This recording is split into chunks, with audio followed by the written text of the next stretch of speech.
Método, com Carlos Andreasa. Em horário especial, né? Porque realmente as sextas-feiras no Brasil, eu sempre converso com o Andreasa a respeito disso, as sextas-feiras no Brasil estão cada vez mais palpitantes. E hoje não foi diferente, Andreasa. Sua participação especialíssima aqui no Band News FM em alta frequência.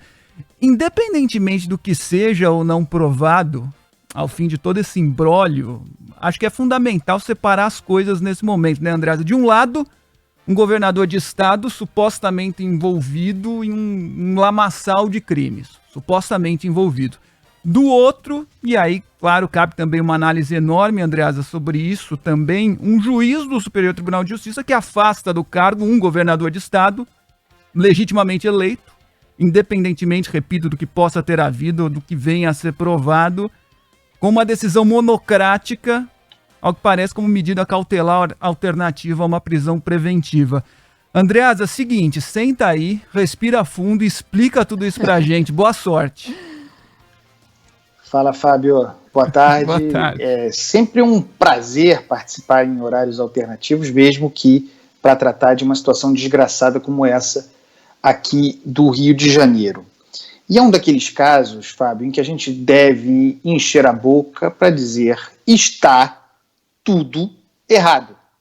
Como cidadão, como jornalista, como quem acompanha a dinâmica da administração de Wilson Witzel, como quem acompanha, ampliando um pouco esse cenário, né, aumentando um pouco a lupa, os processos corruptivos desde o governo Sérgio Cabral, percebeu desde sempre, sem jamais ter entrado, mergulhado, avalizado o estelionato eleitoral de Wilson Witzel, de que todo aquele discurso de moralidade, de suprema moralidade, de acabar com a corrupção, de botar a ordem na casa, não encontrava consistência na prática. Inclusive porque muitas estruturas e mesmo agentes relevantes no período Sérgio Cabral Pezão continuaram atuando sob a gestão de Wilson Witzel. Não à toa, essa operação hoje se chama em latim tris in idem, sugerindo a ideia de continuidade, de repetição por 3 vezes,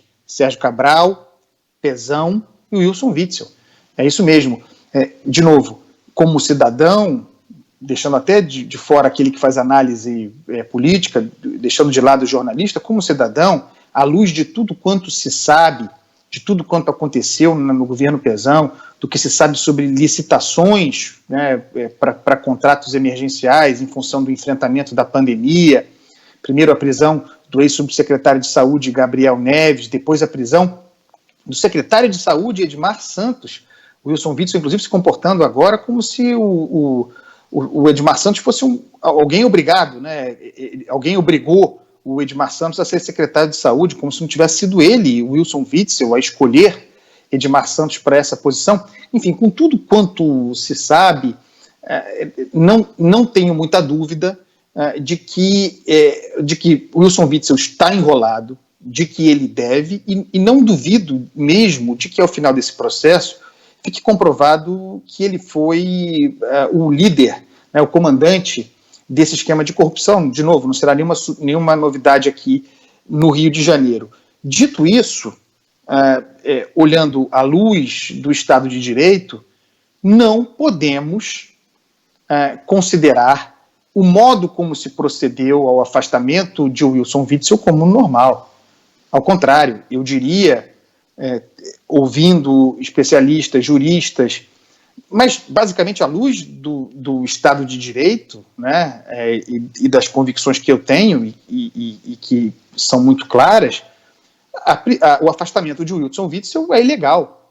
Você tem razão, a demanda da Procuradoria-Geral da República era por prisão do governador de Estado. E, alternativamente, o ministro Benedito Gonçalves do STJ optou pelo afastamento. Mas vejam, será razoável supor, como processo saudável, uma decisão monocrática de ministro do ministro do STJ, de Tribunal Superior, uma canetada monocrática para afastar um governante eleito, Fábio França?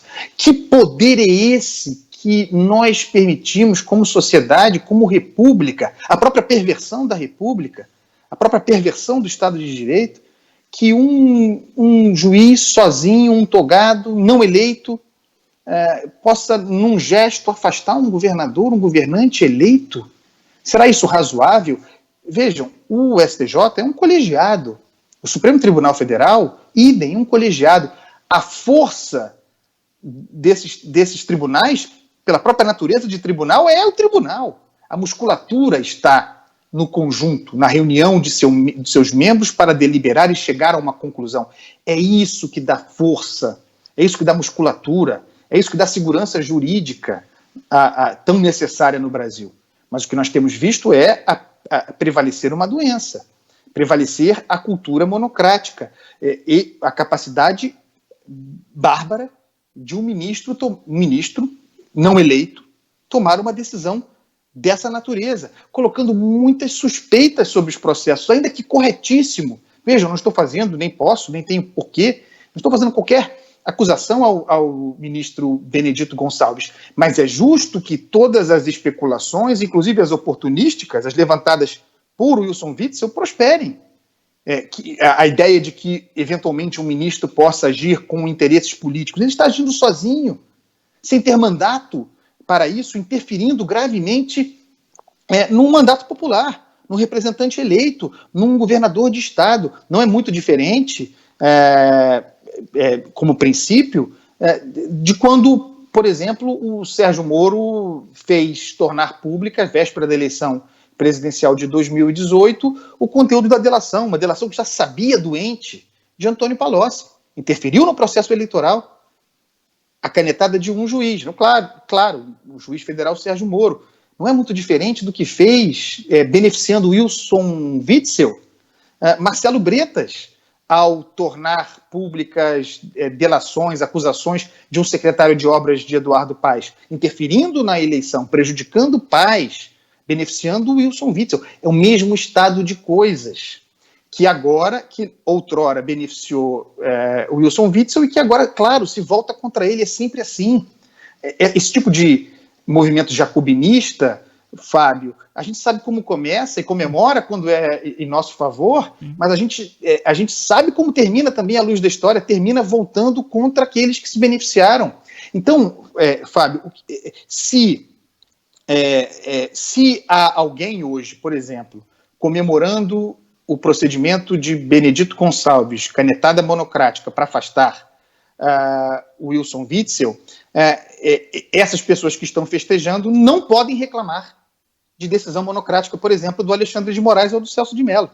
Se tem alguém comemorando o modo como se deu o afastamento de Wilson Witzel, esse alguém não pode achar ruim quando, com muito menos gravidade, o ministro do Supremo dá uma canetada para suspender a nomeação, invadindo a prerrogativa de um outro poder, para suspender a nomeação por exemplo, de um diretor-geral da Polícia Federal, ou para, como no caso do Celso de Mello, tornar público o conteúdo de uma reunião ministerial. São decisões monocráticas. Eram ruins naquela ocasião, agora são boas. É sempre assim. O que não dá é para a gente ter um Estado de Direito para cada um. É isso que não dá. É isso, e não é qualquer decisão monocrática, né, Andreas? É o afastamento de um governador de Estado eleito legitimamente pelo voto, né? Isso vai ao colegiado, sem dúvida, né, Andreas?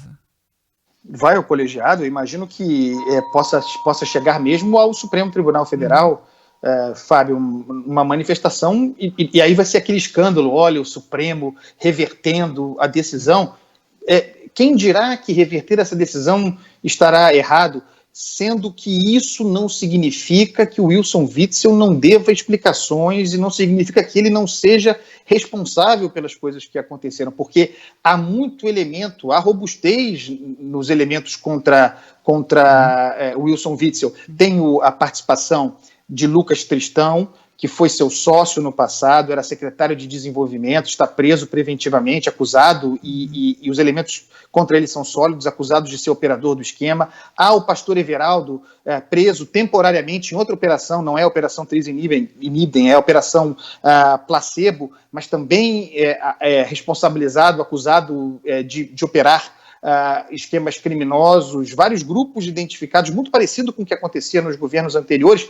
Tudo isso é verdade, tudo isso aí está para ser investigado, denunciados estão, boa parte deles, denunciado não está, isso é uma informação importante, Fábio, denunciado não está Cláudio Castro, vice-governador do estado, ele foi alvo de busca e apreensão nessa operação de hoje, mas não há denúncia contra ele ainda, de modo que ele está no lugar anterior da investigação, e as informações que nos chegam é que já está no Palácio Guanabara despachando inclusive com a área de segurança pública relativamente aos confrontos havidos anteontem e ontem no Rio de Janeiro, especificamente no Morro de São Carlos. Muito bem, Carlos Andreasa participando de maneira especial com a gente nessa tarde aqui no Band News FM em alta frequência, falando a respeito do afastamento do governador do Rio de Janeiro, Wilson Witzel. Andreasa, boa sexta-feira aí para você, viu? Um abraço. Não sei, vamos ver, né? Não dá para relaxar. Se precisar, me chama. Um abraço para vocês. Um beijo para o nosso ouvinte querido. Tchau.